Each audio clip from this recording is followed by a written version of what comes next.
Welcome back. Today's story filled with drama and unexpected turns. Hit like, subscribe, and let's jump in. A police officer stood by my car window and asked, "Excuse me, can I know what you're doing here?" "Sure, go ahead," I replied. "No, I mean what brings you here tonight," he clarified. I realized he was in a Riverstone City Police uniform. I wasn't too drunk to see that. I was feeling pretty good, though. Honestly, I wasn't really interested in answering pointless questions right now, no matter who was asking. I'm just sitting here watching the lake under the moonlight and enjoying some Oak Valley single-barrel whiskey. "It's pretty peaceful," I said. "I'm sitting here enjoying watching the moonlight reflect off the lake while sipping my Oak Valley single-barrel whiskey. It's a calming sight," I answered. Now, I don't like being pretentious, but I happen to enjoy the flavor of this particular whiskey. I spent extra to buy it, and I intend to enjoy it. If I may add, it is a bit better than the blended variety offered, at least this time, and something about moonlight is kind of calming. "Sir, are you drunk?" the voice asked. "Almost," I answered. "I hope to be there before long. In fact, I hope to kill some brain cells tonight. I'd like to obliterate a few million of those suckers that tell me I love the witch I'm married to. I'd at least like to get to the point where I can handle getting rid of her without too much remorse." "Okay, we can get to that in a minute," the voice said. "Do you realize that operating a motor vehicle while intoxicated is a crime?" "Yes, sir, I do," I answered, "but I'd like to point out I am not operating a motor vehicle. I am merely sitting in one, drinking and getting intoxicated. This vehicle has been rigged not to operate, or at least move, if the driver is inebriated. The driver has to enter a 4-digit PIN number plus blow into this device." I pointed out the straw above the ignition switch.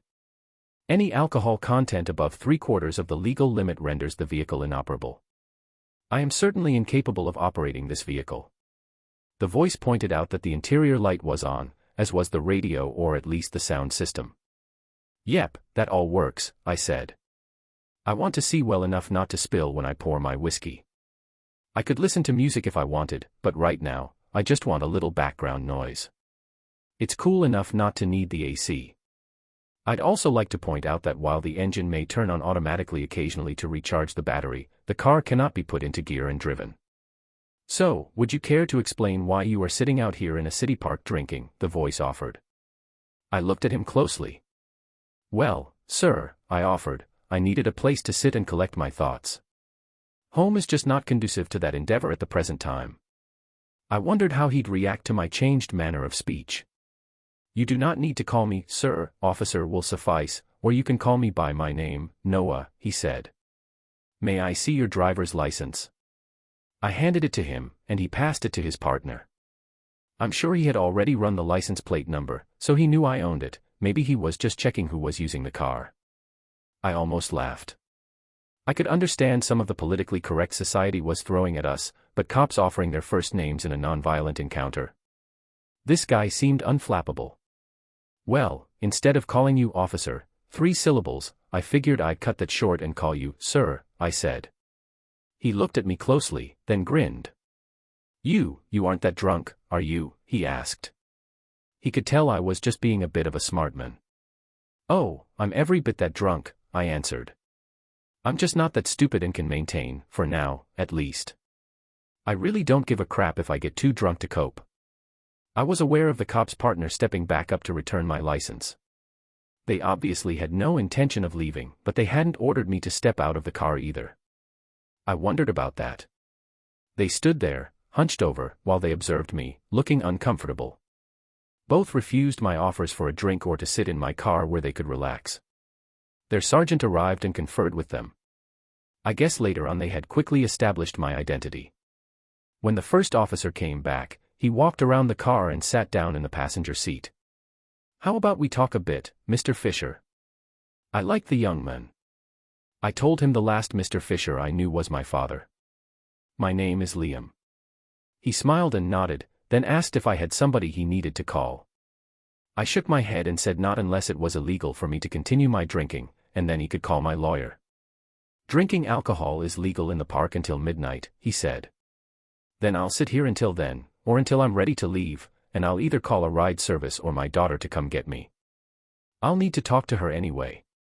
By the way, why did you decide to sit with me? I got special permission. I'm not sure why, my sergeant told me to sit with you and talk, he offered. Why? What do you know about me? I asked. Not much. This began as a simple, men drinking in a car in the park, call. Once we identified you, my directive was to sit and engage, so here I am. I really have no idea what that means. My sergeant said to have a single drink if I think the situation warrants, he'll sign off on it. He shrugged. That alone gets me thinking there is far more to the story, but I'm still not going to have a beer, nor any of that whiskey. Do you have any soda or water? This is Oak Valley Single Barrel Whiskey. It's almost sacrilege to dilute it, I exclaimed with a grin.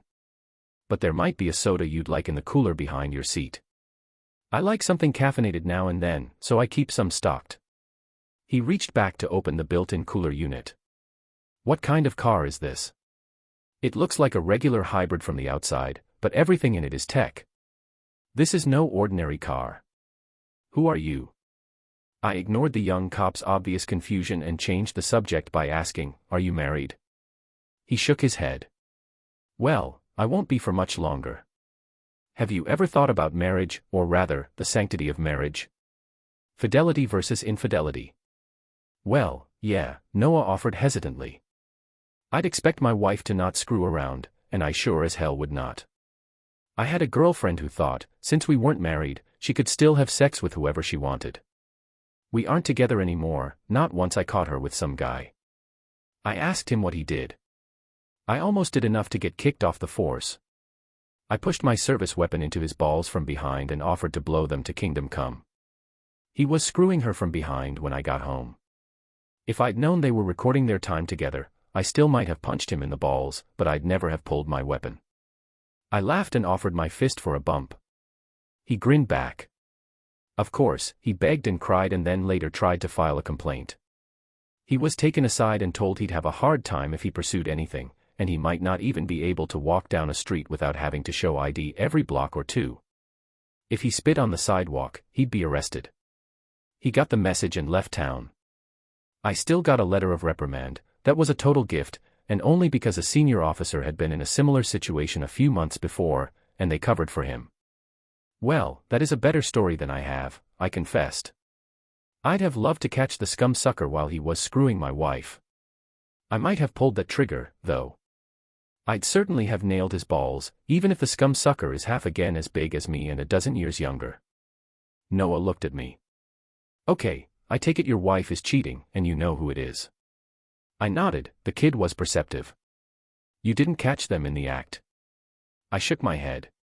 My wife, Ava, gave me the dumb line, we need to talk. She didn't even preface it by saying, honey. I got no more respect than Rodney Dangerfield, I said. I got home from a long day at work, and there was my wife and her sister waiting with a couple of small suitcases packed. I walked in the door and got ambushed. Damn, Noah exclaimed. What happened? I get told I am worthless scum to her, I said as I took a sip of my whiskey. Well, not in those exact words. What the wife says is she found somebody more exciting, more in tune with her needs than I have been. Her sister, Emma, is sitting there smirking at me, listening. I ask her what she is talking about, and she says she found a real man, one that puts her needs above his own, and makes her feel like a real woman. Her sister is nodding like one of those little bobblehead dogs you used to see in the back window of a car. Then the witch, the sister-in-law, says, he has plenty of money to support her in the way she deserves, so, no arguing about it, and no talk of divorce, you better get on board and let her have her fun. She went on to tell me that the guy was man enough to handle both of them sexually and rock their boats. So apparently, both women are with this guy now. Now, that hurt. Not the she was cheating part, I hadn't even fully processed that. It was that I did not fill her needs and make her feel like a woman. Strangely, that was my first thought. Plus, I could not, or did not, support her. I have to admit, too, that I was confused with it all. Ava never complained about our sex life before, so I know I'm adequate in that department, and I treat her well. But the support her lifestyle part was plainly wrong. You think I altered this car to keep myself from getting a DUI?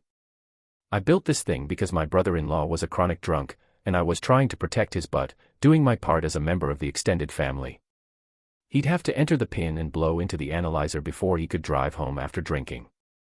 I always suspected the reason he drank so much was probably because of his witch of a wife. He was a nice guy and stayed with her because of his kids, even if they were mainly grown. The idiot couldn't get the car to run one night, accepted a ride from one of his drunk friends, and both got killed. I took the car back. "Let's get back to your wife, Mr. Fisher," the young cop said patiently. I told him to call me Liam. "Okay, Liam. So, tell me about the rest of your encounter with your wife." I grinned. "You're recording this, aren't you? I still can't figure why you're sitting here with me. Do you have a degree in psychology or something? Is this one of those new age interventions?" I asked as I took a sip. "Not that I care. I'm going to sit here and drink until you arrest me, or until I need to pee." "Oh, I get it. You wait until I step out and arrest me for either public intoxication or urinating in public." Noah shook his head. "Nope, neither of those things are more than a minor ticket. One of my bosses made the decision I was to sit here with you, and that's what I intend to do." My degree was in engineering. I went to school under an ROTC program and served 4 years in the Army after college. After I was discharged, I needed a job, and the police force was hiring, so here I am, 2 years in. "Engineering, huh?" I said. "Well, maybe later I'll show you how this car is set up, you might enjoy the tour. Anyway, back to my story. The wife, Ava, tells me I'm worthless human waste, not her exact words, but the same meaning. Her sister is agreeing.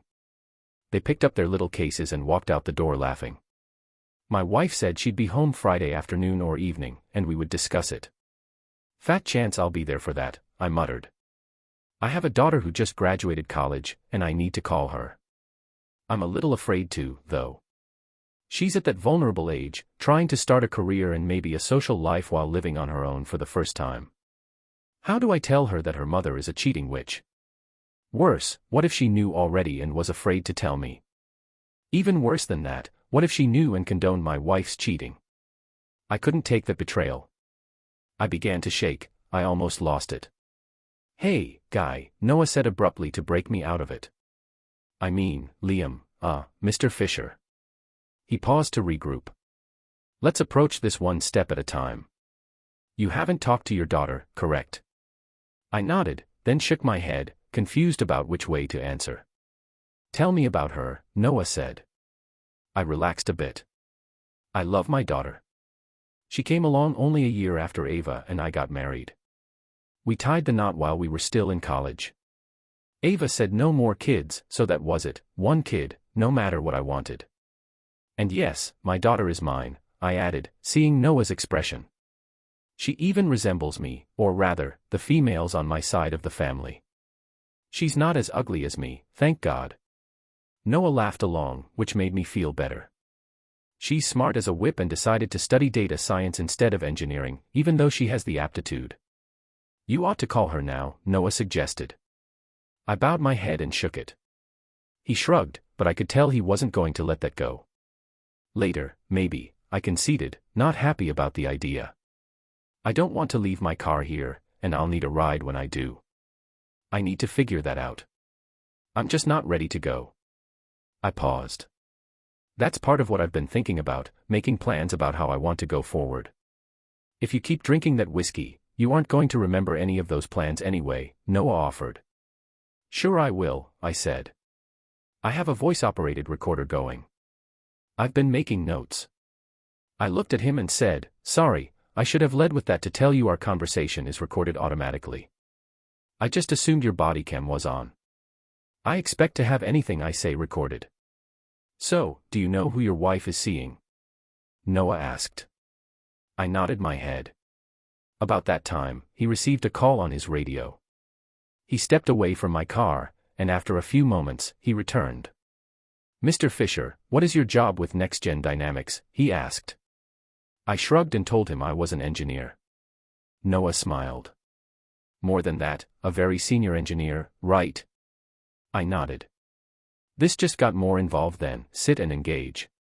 My captain said you were the men who developed some of their prosthetic technology. He was just on the line. He said you were responsible for his daughter walking again. You developed a prototype for limb function, helping existing limbs to function normally. That answers the question of why I am sitting here talking to you. He asked me personally for an update. I shrugged. He obviously had an interest in me. Please, sir, Mr. Fisher, don't screw this up for me. I could tell he was supposed to keep part of what he'd said to himself. I wondered how he knew I'd been contacted by his officers. I suspected he'd flagged my name so that he'd be notified immediately about anything that concerned me. It was nice he was looking out for me. I'd known Henry since junior high. His teenage daughter had been injured in a boating accident 2 years before and lost the use of her right leg. He was happy to let me use his daughter as a test subject for one of my prototypes, and now his daughter was on her feet and walking. Henry and I had stayed close, so I was happy to help. I'd like to take you home, sir, Noah said. I refused adamantly. How about I take you to a hotel? You sleep off your drunk, and then you can approach the day tomorrow with a fresh perspective. Seriously? You expect me to look at the world tomorrow with anything better than I do today? I snapped. No, Noah said, a fresh perspective, that means a clear head. I like the alcohol and am not ready to go anywhere yet. He shrugged. He tried to distract me a bit by asking about the prosthetics I was developing. I told him that was only one of our divisions. We had several projects ongoing. We're also working on features to enable self-driving cars. I could see him visibly interested in some of the technical aspects. He asked about some of the other projects we were developing. We started a line of voice-operated robotics to enhance the lives of paraplegics, give them a little autonomy in their daily lives. Voice-controlled motorized wheelchairs, for instance. Some of our devices would do more. We're even working on robotic arms that can pick up things and even help the user eat. We're working on one that would wipe the user's butt, but we had a little setback there when one of our testers got all excited and shouted, "Screw me." I paused to see how closely Noah was listening. He stared at me for a second and burst out laughing. I could tell he also had a sense of humor like mine. Tell me why you wanted to be a cop, I asked. You seem to have the technical aptitude and the right credentials. Why didn't you apply to Next Gen Dynamics? I did. They weren't hiring, Noah said. I got a letter saying they'd keep my resume on file. I knew that was a brush-off, and my resume wound up in the round file. I needed a decent-paying job locally, my mom needed financial help, and my sister was in college. It is what it is. I was not drunk enough to overlook this kid's potential. Send me your resume directly and come over to visit me in a few days.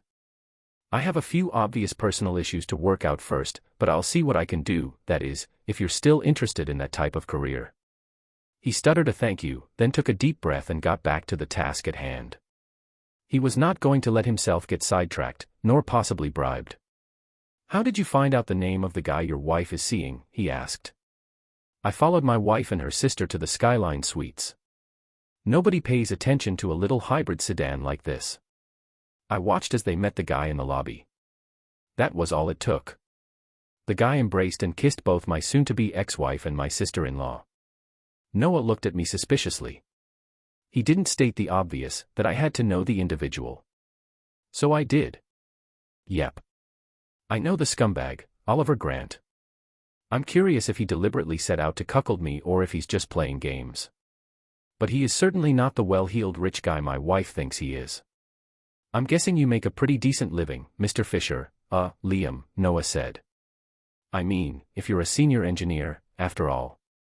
Well, I assume you're fairly senior judging from your age and the way you talk about your work.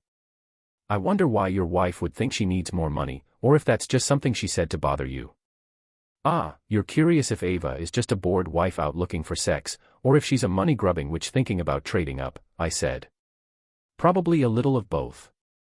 We have, or rather, had, a fairly active sex life, a couple of times a week. I'm only 45 and not slowing down in that department too much. At least, that's what I think. My wife might argue the point. But she seemed to be happy with sex a couple of times or more a week. I made sure she enjoyed it, either of us would start things, and we seemed compatible. I think she's just getting antsy, and talking to her which of a sister has probably put ideas in her head. My sister-in-law, Emma, is one of those compulsive types. She'll go gambling, be ahead a few $100, hit a little jackpot. Next thing you know, she's lost it all back and heading to the ATM for more money. She'd say she hit once, so it's bound to happen again. By the end of the night, she's drunk and broke. She has a decent job that should be enough to live on, but she's always broke and barely able to pay her bills, even though her kids are grown and out of the house. My wife seems to bail her out constantly, which has been a bone of contention. I think she slips her sister some money often, in fact, I'm sure of it. I generally try to keep quiet about it. After my brother-in-law died, Emma started seeing different men. I stayed out of that discussion too. I think money is a bigger part of the issue with my wife. I don't bring home enough for her. She works as a school administrator, so we have a double income. We live well, have a modest but very nice home, and I paid for my daughter's college education so she could avoid student loans. We go out to eat at least once a week at a nice restaurant, we travel a couple of times a year, and she gets to buy the occasional piece of jewelry, especially when we go on cruises. But she wants more, fancier cars, even though ours are only a couple of years old. She got pissed when I bought this car back from my sister-in-law in return for one of our bailouts. She said a simple hybrid is beneath our station, even though this vehicle has been adapted to be far from simple. She drives a small sporty coupe but wants more.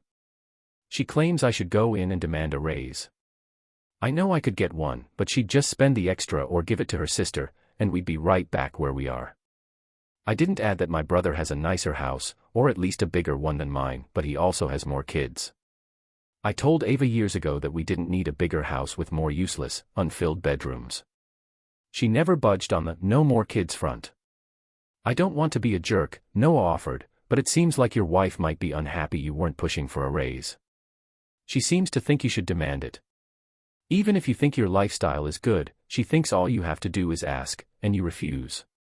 Well, part of that is my brother is my boss, I said. Noah looked at me in confusion. Yeah, Lucas is the CEO and general manager. Thing is, we draw the same income, which my wife also knows. She just thinks we're both selling ourselves short. I didn't want to reveal the rest of the story, not then, and not to a man I didn't know well who'd heard more about my private life than he should. Lucas and I not only worked for Evolve, we owned it, or rather, our trust owned the controlling interest. We set our income level to be comfortable but not excessive. My older brother Lucas was also trained as an engineer but liked the business side and got an MBA. So, when he graduated, he started a small firm building computerized control units for various electronics. We'd used money from our inheritance, which was all locked away in a trust. The trust had paid for both our college educations, of course. Lucas hired me even before I graduated. The company had paid me while I went back to school for an advanced degree.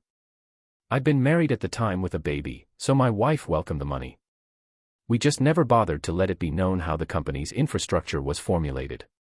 Our families just assumed we held senior positions because we had been with the company since its inception. We hired special talent to make it run, although for years now, our human resources hired most of the workers. The trust protected the company, but our individual assets were all subject to community property loss. That was part of what I was thinking about when Noah and his partner had tapped on my window earlier.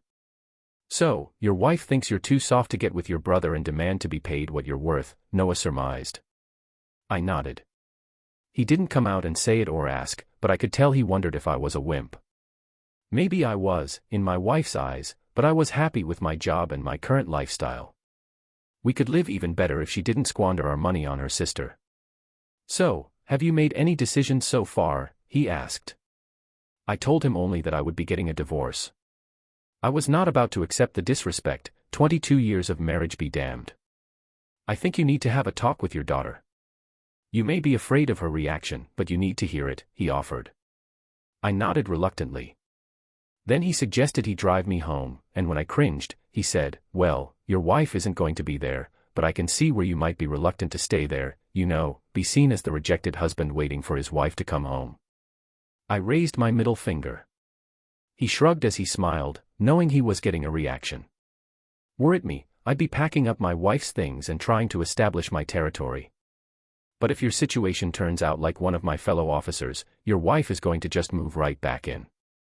I'd at least get some of my personal stuff secured, change the combination on the safe if you have one, grab important paperwork. Just no driving around tonight. I've been thinking about that, I admitted. I just didn't want to take the risk of getting angry and start smashing up the place, or maybe burn the place down. I've fantasized about that part. The house is paid for, and I don't think it's a crime if I don't file for insurance. Noah shook his head. Getting drunk and staying in a hotel is certainly cheaper than letting your anger get ahead of common sense and lashing out. You probably wouldn't be arrested for arson, but your wife could still sue you for destroying her stuff, even if she doesn't actually file charges for vandalism. Plus, she owns half of all of it. Not worth the risk. He stopped and took a deep breath. Even finding my girlfriend cheating on me wasn't reason for me to kick her out, not according to the law. Because she was living there already, it was considered her home. She got to stay. I asked him how he handled it. Oh, she got to stay in the apartment, but that didn't mean I had to stay with her. So, I moved all my stuff out, and I mean all my stuff. The furniture was mine, so when I got finished, all that was left was her clothes hanging in the closet and what had been in the dresser, left folded neatly on the floor. Her toiletries were still in the bathroom, and her computer and all her books and stuff were on the floor. I left the food in the fridge because she bought some of it, but not a cup or dish to eat off of, or a pot to cook in. My buddies helped, so they were all witnesses to nothing being destroyed or messed up in any way. I had to laugh. It was that or cry when I thought about how that part of my life was over. My marriage was toast. I was simply not going to let Ava treat me that way. When Noah once again suggested I call my daughter, I agreed. First, I had him drive me to a drugstore to buy a toothbrush and then to a hotel. I stipulated it not be the Fairmont.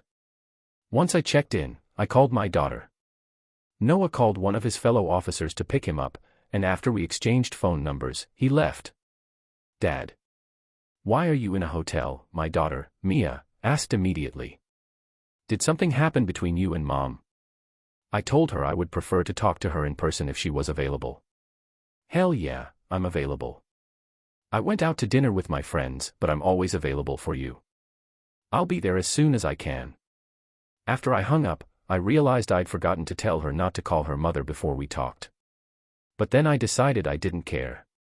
What's going on? Mia asked as soon as I opened the door to my hotel room. She frowned at my half-inebriated state. You being drunk means Mom did something. I'm guessing whatever she did was both stupid and hurtful. She isn't stupid enough to try to kick you out, so, you didn't leave, did you? I nodded, and she stepped closer. Did she leave you? She's off with Aunt Emma, I said. Mia's face fell. Damn, she exclaimed and grabbed me in a hug, squeezing me as she cried. I couldn't hold back and began to sob. Despite my anger and hurt at my wife, I knew my little girl was on my side. I loved her, but I couldn't put up with this. 23 years down the drain. Not down the drain, Dad. Just a new beginning. You have me, Mia proclaimed as we hugged. I was happy she didn't immediately protest or say I needed to forgive Ava. Finally, I had to ask, did you know any of this, any advance warning? She shook her head, then hesitated before continuing.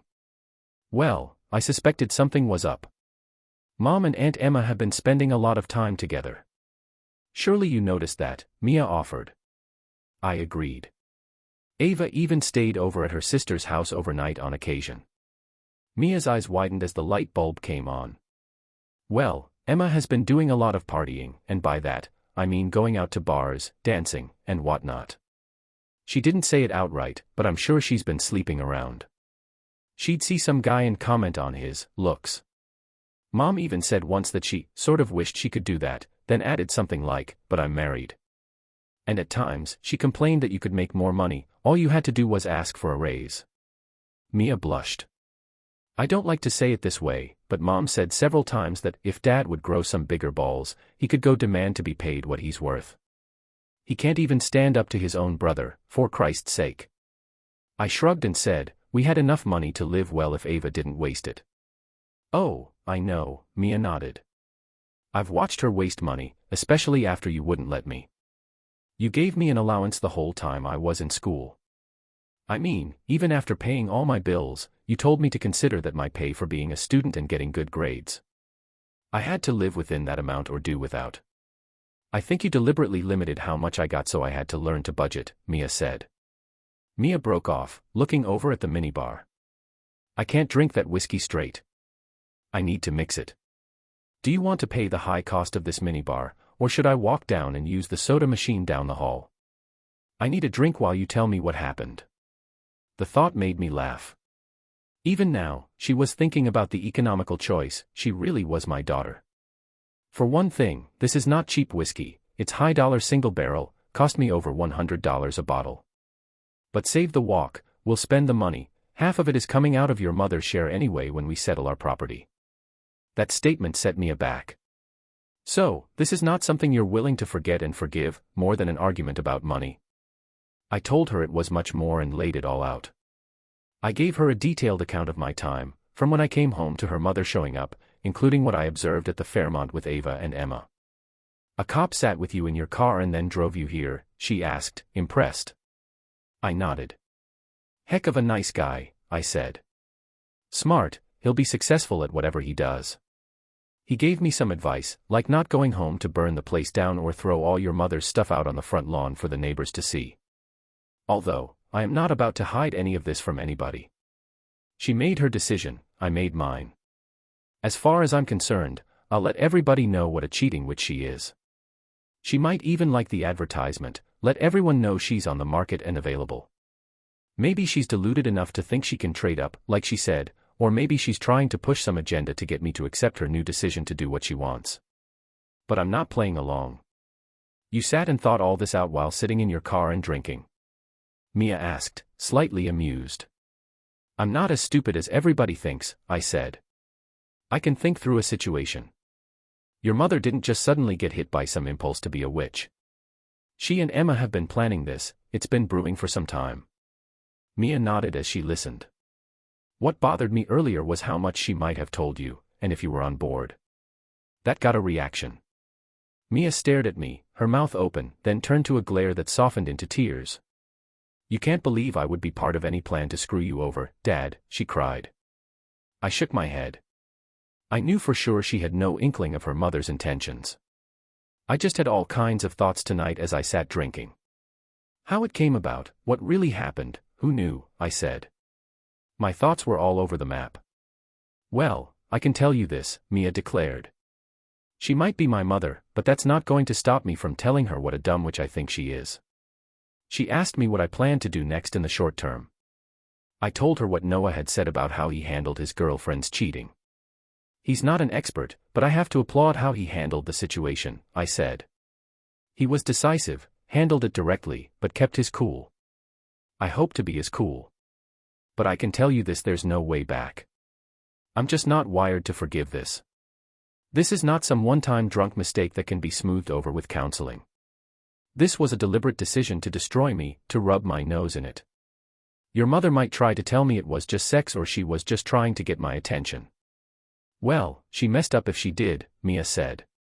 You were always tough on me, not that I couldn't get a lot out of you, but I knew when I'd pushed the line. Your lower lip got this little quiver when you were mad, and you pulled your shoulders back when your decision was final. I knew then it was over. She grinned. I guess this isn't the time to discuss you helping me convince Uncle Lucas to give me a job at Evolve, she teased. I knew she'd been applying around and had a few offers, but most of them were out of state. Now, I have to stay close to home to support you, she laughed, but I could tell she meant it. I laughed too, feeling better about things. I wanted her to be her own person and do what was best for her, so I'd never pushed her to work for Lucas and me. Of course, I'd love to have her come to work for the family business. Now's not the time for the big reveal. We'll work that out, honey, was all I said.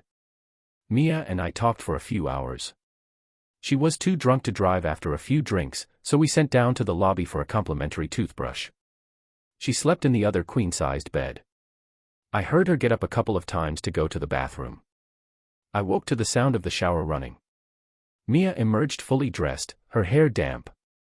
I have to go home to change clothes, she said, then I'm going to the house. You take a shower, check out, and meet me there. We need to get started on handling things, she ordered. No breakfast first, boss? I asked. She grinned at my sarcasm and sternly told me to get my butt up, showered, and home to change as well, and then we'd talk about breakfast. I really didn't want to go home by myself. I figured I might just change my mind and dump some of Ava's stuff into the front yard as a public statement and let her move it back on her own. I took my time, and 2 hours later, I drove up to my house to find Mia's car parked in the driveway. A pickup truck I didn't recognize sat in the street. I walked inside to find Mia drinking coffee with Noah, the officer from the night before. You told me how Noah, Officer Warren, was helpful, so I copied his phone number down and gave him a call this morning, Mia explained. This won't get you into trouble? I asked the young man. He shrugged and told me he was off duty and that it was his day off. He was pretty sure his captain would be on board, and if not, he was thinking about a career change anyway. I want to change clothes. Noah, can I get that car that's blocking my access to my garage towed away? I asked. He grinned and told me it was my house, so I called a tow company and had the car removed. The person who left it blocking my garage would have to pay for the tow and $50 a day in impound fees when it was claimed. Mia had called a local storage firm that offered indoor, climate-controlled storage and reserved a unit. Before long, most of my clothing and all my personal possessions I didn't want to risk were safely locked away. I even took a bundle of bedding, towels, the guest room bed and dresser, my recliner, and the big screen television. I took the everyday dishes but left Ava her good china. I made a point to clean out the liquor cabinet, petty, but I wasn't going to leave any of it. Still have time to spare, Dad, Mia said. You need to authorize a few things I did for you, like moving half your money. I used my savings account. I raised my eyebrow, and she grinned. You can do all that online, you know, so just trust me. I called your investment broker this morning to tell him you were in the process of a messy divorce and asked if you needed to go in person or if he could lock up your account. He said it happened all the time and that he could do that. Locking it up is easy. To unlock it takes both you and Mom together, or a court order. Is that okay? I nodded. She grinned wider. Good, because that's what I did. I also canceled your credit cards. I reported them stolen, but I paid off the balance first from your bank account before I did. All your details were on your desk. I know you know better than to leave your book of pins and passwords lying around. I asked her what I was going to do for money. Well, I left enough money for you to make an ATM withdrawal for cash, up to $500. Plus, remember the credit card you gave me for emergencies only while I was in school? Well, you can use it, you and I are on that account. Damn, you were on top of things, Noah remarked, surprised. Do you have it in for your mother? He asked, half seriously. I thought the man was going to be burned to a crisp with the look Mia shot him. No, my mom screwed my dad over so she could go around and do what she wants. If the situation were reversed and my dad had been the one to go off the reservation, I'd have done the same sort of things to help my mom. I'm trying to be fair, I'm just going to prevent her from screwing him over. When she thinks about it, I have no doubt Mom will try to pull cash out. I know my aunt, she'll be egging Mom on, and once they realize Dad isn't going to bend over for them, they'll act fast. Before we left the house, my phone rang. It was Ava. Why the hell is my credit card not working? She demanded to know. They said it was reported stolen. You jerk, you're hurt because I found a real man, and your little boy ego can't take it. I'm standing in front of an ATM machine, and I'll be hitting everyone I can on my way to the bank to get every nickel I can before they close. You aren't going to stop me from having a good time this vacation. I knew she could only get about $2,000, the rest Mia had transferred. Ava would have enough money to get by for a few weeks, if she didn't waste it all partying tonight. I was willing to bet she'd be the one paying for everyone's good time. You made your decision, Ava. I made mine, I said quietly. I'm separating our lives every way I can until I talk to a lawyer Wednesday morning. We're finished. I hung up before she could reply. Mia and Noah had heard the conversation. I'm hungry. Let's go get something to eat. I knew I couldn't find an apartment and didn't want to stay in a hotel for the rest of the vacation, so I called my brother Lucas and asked if he could put me up for a few days. What the hell did you do? Lucas asked right away. Nothing at all. Don't tell me Ava went all brain dead and kicked you out for no reason. I told him it was worse than that. Well, the guest room is made up, bring your butt over here unless you need me to come get you. By the way, I hope you grabbed all that single-barrel whiskey. Don't leave any around for Ava to pour out. I told him every bottle was secured or accounted for and that I'd already processed one through my liver and kidneys. Well, don't waste any more of it before you get here. I want you sober enough to explain what happened before you get trashed, he said. I told him I was taking Mia out to eat and would be over in a few hours. Mia was grinning as she looked at Noah, who looked amused but a little stunned. Oh, my uncle and dad break each other's chops all the time, Mia said, laughing. I mentioned her language, and she shrugged. I'm a big girl, Dad. I use worse. Anyway, Noah, Uncle Lucas and Dad have each other's backs. Their banter means nothing. You can tell it's serious when the banter ends. I'll bet their next conversation is straight up. After we ate, Noah and Mia followed me to my brother's house. Once they saw me in safely, they went on their way. Lucas and I had a series of long talks for most of the vacation. His wife, Grace, listened in on a few conversations in the beginning, muttering comments like, conceited, self-serving which, under her breath, then leaving us alone. I wondered when I'd hear from Ava next. She didn't call me when she checked her bank balance, but about 5 on Friday, my phone rang. Hello, Ava, I said in as level a voice as I could muster.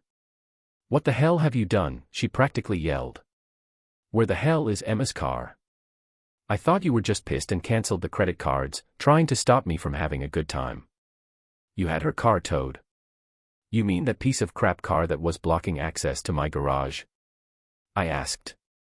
I had it towed. I'm not sure how late they stay open on Friday, but their business card is on the kitchen table.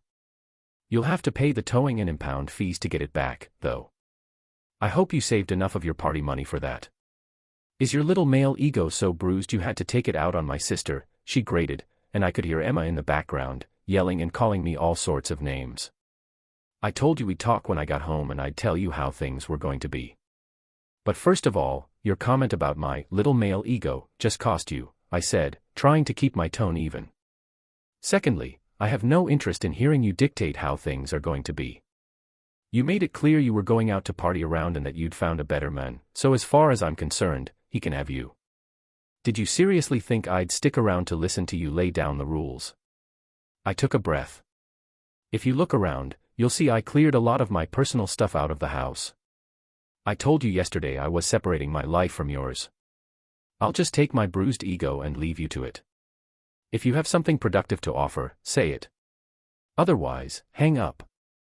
I heard her mutter, this is not how it was supposed to go.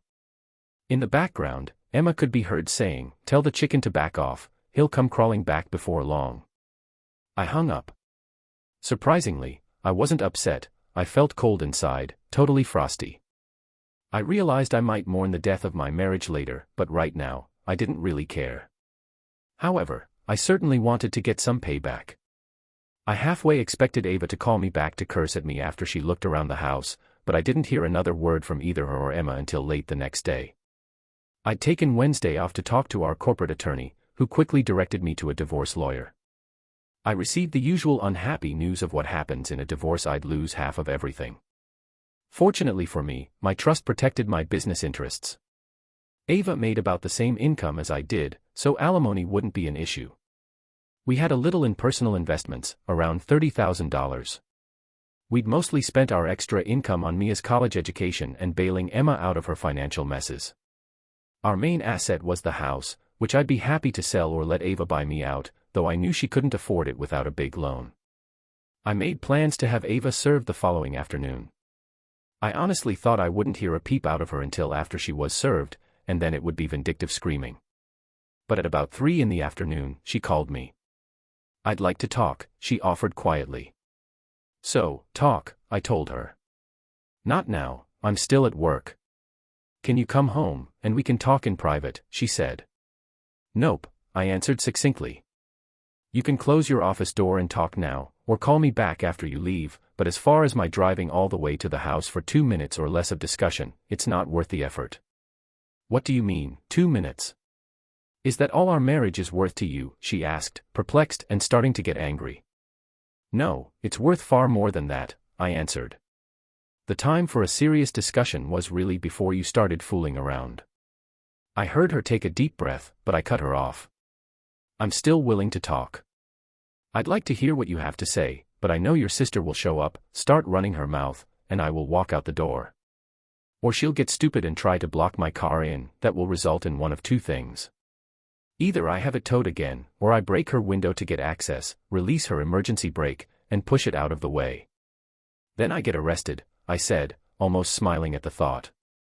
Ava promised she'd make sure her sister didn't show up. She started to say something else, but I cut her off again. The other thing that will shorten our discussion is if you start saying things I have no interest in hearing. As soon as you do, I will leave. So no, it's not worth the cost of gasoline or my time to drive home. Same goes for a restaurant or some public place. You call me back when you're in a position to talk. I hung up. 15 minutes later, she called me back. I checked my phone. We'd linked our phones with a Find My Phone app, so I could see she was still in her office. I wondered if she'd spent the past few minutes thinking about her approach or if she'd been conferring with Emma. Either way, I didn't care. Hello, I can talk now, she announced when I answered.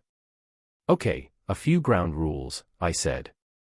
Ground rules, she asked, surprised. Yes. First, don't waste my time with explanations of how this guy you cheated on me with is so much more exciting than me. That will just piss me off. He might have a better body, and I don't really care.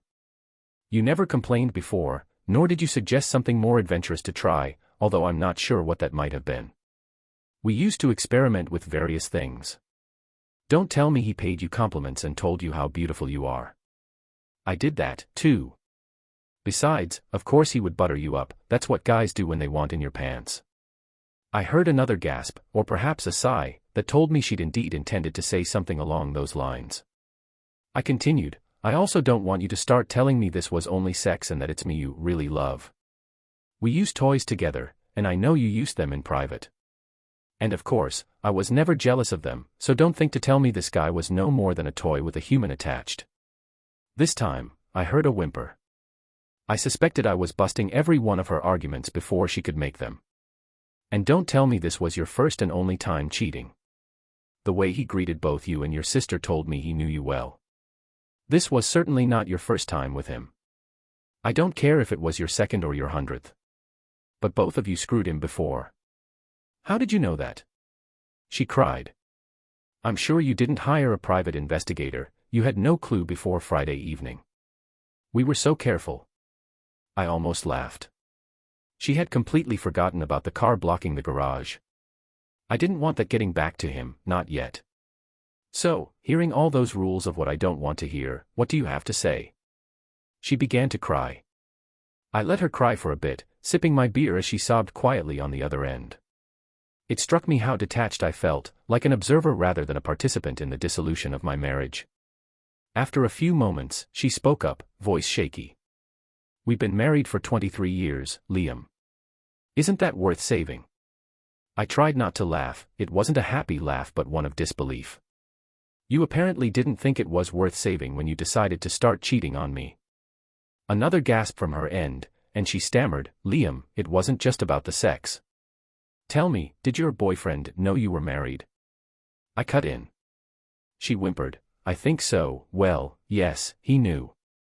From things he said, he must have known. He even gave me advice. What kind of advice?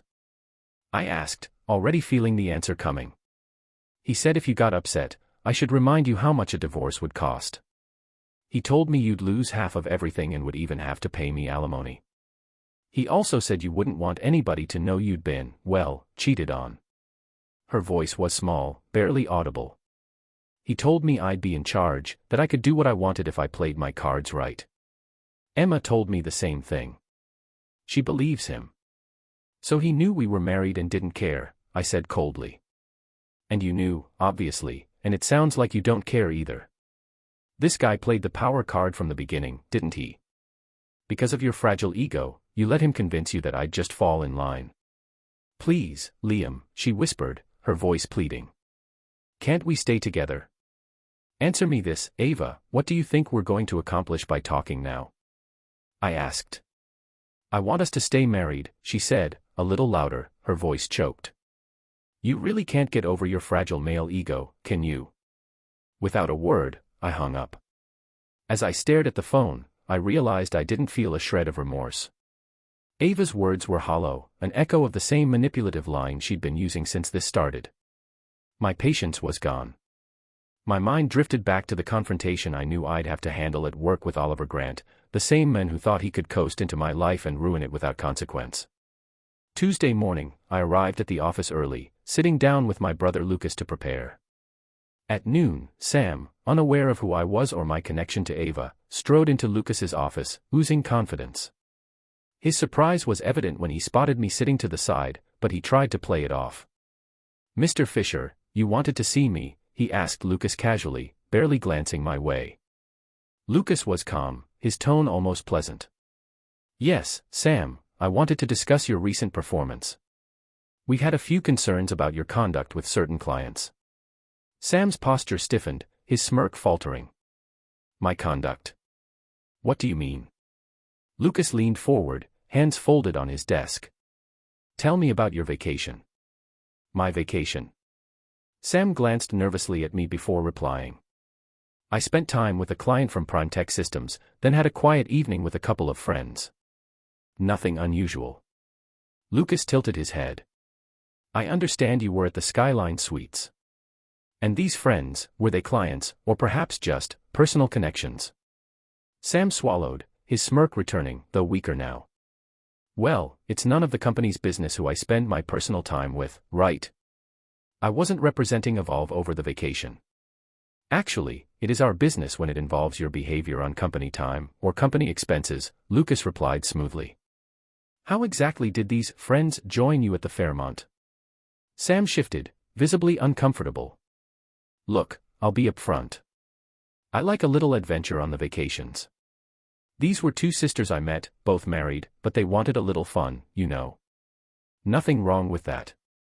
And these friends, did they know you were just having a bit of fun, or did you promise them something more?" I asked, voice level. Sam looked at me with an irritated expression. "Look, I don't know what this is about, but yes, they knew the score.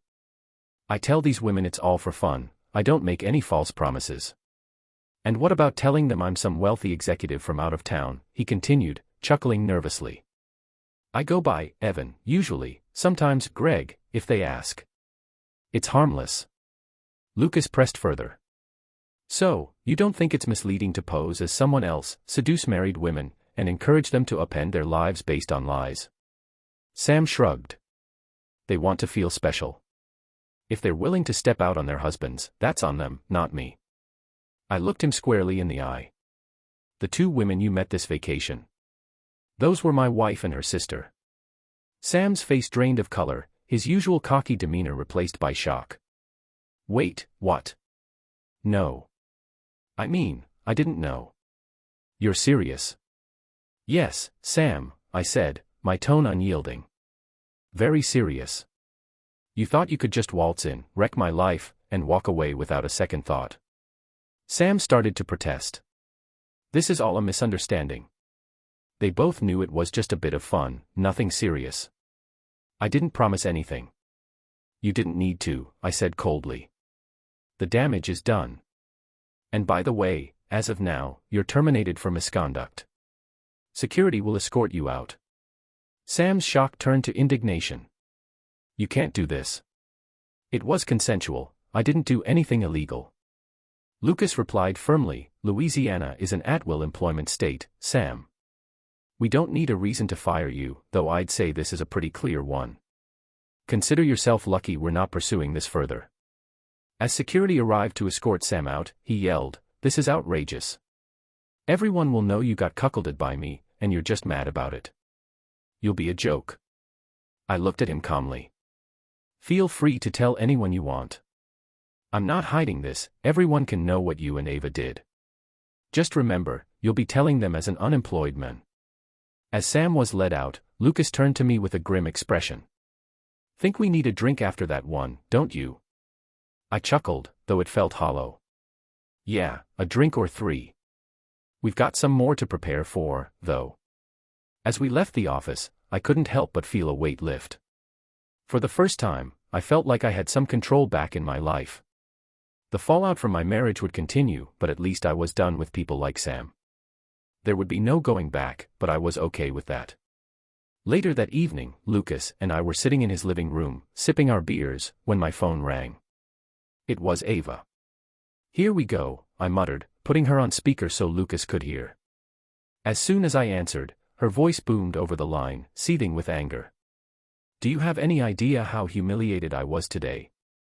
You might have cost me my promotion, maybe even my job. How could you do this after everything we've been through?" "Well, I hope you don't lose your job, Ava," I answered, trying to keep a straight face. "I'd hate to have to pay my unemployed ex-wife support. But as for the promotion, I don't really care. It sounds like you may deserve it." Ava's voice grew sharp. "This is about your fragile male ego, isn't it? You couldn't handle me finding a better man. You can't even see that our marriage is worth saving, after everything we've built." "Our marriage is worth saving, you say?" "Ava, that's hard to believe when you've been sleeping with another man and flaunting it in my face," I replied. "You didn't think of our marriage when you stepped out with Sam. So why would you expect me to value it now?" The line went quiet, and I could hear her exhale, as if trying to calm herself down. "Liam, you've been so focused on the betrayal you feel, you can't even see what I need. You're not even willing to understand why I did this." I held back a bitter laugh. "Oh, I understand all too well, Ava. But your sister's attitude of entitlement and Sam's whispering about how you could upgrade played right into your hand, didn't they? I have the video of Sam's exit interview. He described everything, how he led you along and played you both for fools, making sure you both bought into his fantasy." "Video? What video?" she asked, her voice cracking. "My lawyer advised me to document everything. You'd be surprised how openly Sam talked about you and Emma. He even explained how he sets up different personas to attract women like you. Seems he's perfected the art of finding married women with fragile egos, promising them excitement and a life of indulgence." "No," Ava's voice was barely a whisper now, the bravado melting away. "And you know, since this seems to matter so much to you, let me assure you, our daughter, Mia, knows exactly what happened. She's aware of your new beginning and your need for something more exciting. She's disgusted, frankly. How could you tell her? She's our daughter. You think she needed to know all this?" Ava's voice rose again, hitting an emotional high note. "She deserved to know, Ava. She deserved the truth, not whatever self-serving version you'd give her about me being too much of a fragile male to meet your needs. I'm giving you an easy way out in the divorce. If you take it, I'll keep all of this private. If you fight it, well, maybe Sam's video finds its way to your workplace. Or to your parents. Or to Emma's place of work." Silence again, this time deeper, heavier. "You're threatening me," she said quietly. "No, Ava, I'm giving you a choice. Our divorce can be straightforward, respectful even. But if you try to turn this into a vindictive battle, I'll respond in kind. You wanted a different life, this is how it starts." "You're cruel," she said, voice breaking. "After all these years, you've turned into someone I don't even recognize." "I wonder if you'll recognize yourself after all this," I replied. "I'm done talking, Ava. Think about what you want to do. My lawyer will contact you tomorrow." I ended the call, feeling Lucas's approving nod beside me. My mind was racing with a mix of relief and sadness. I knew I'd carry scars from this, but at least now I had some control over my future. "Good for you," Lucas said. "It's time you stood up for yourself." As we sat in silence, I realized that while I hadn't wanted this divorce, I was ready for it. Ava's betrayal had been a blow, but it had revealed more about who she really was, and who I needed to become in response. The following day, my lawyer filed the paperwork, and the process officially began. True to form, Ava didn't contest it. I suspect the fear of her secret spilling out kept her in line. Emma made a half-hearted attempt to fight the towing charges, but even she backed down after I sent her a bill for the impound fees. Mia came by to check on me often, her presence grounding me as I moved on from the life I'd known. She spent more time with Noah, the young cop, and before long, it was clear that they were an item. I couldn't help but smile at that. She'd found someone who respected her, unlike the mess of her mother's example. As for Sam, he quickly learned that word of his sleazy behavior had reached his network. No company wanted to risk hiring someone with his reputation, and he soon found himself unemployable. Word had it that his reputation had left him penniless, paying steep lawyer fees to defend himself against his former employers. Emma also lost her job in the aftermath of everything, her lifestyle now as unsustainable as ever. And Ava. She tried to start fresh, but her relationship with her better man fizzled out. The real world was far less glamorous than she'd imagined. She ended up moving into a smaller place, her dreams of trading up shattered. In the end, I'd lost a 23-year marriage, but I'd gained freedom. I'd lost trust in someone I once loved, but I'd regained respect for myself. And as I looked forward to the future, I knew I'd built something that neither Ava nor her betrayal could take away from me. Thanks for watching. How would you handle betrayal and a fresh start? Share your thoughts below, and don't forget to like and subscribe for more.